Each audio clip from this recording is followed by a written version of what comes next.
এ গৰু চালে লগালে মা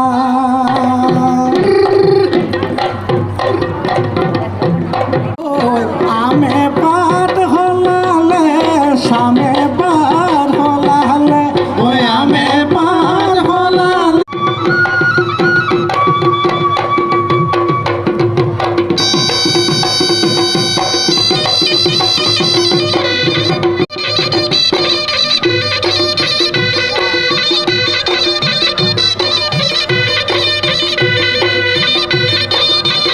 সকলে এইবাৰ আকৌ সমবেত হৈছোঁ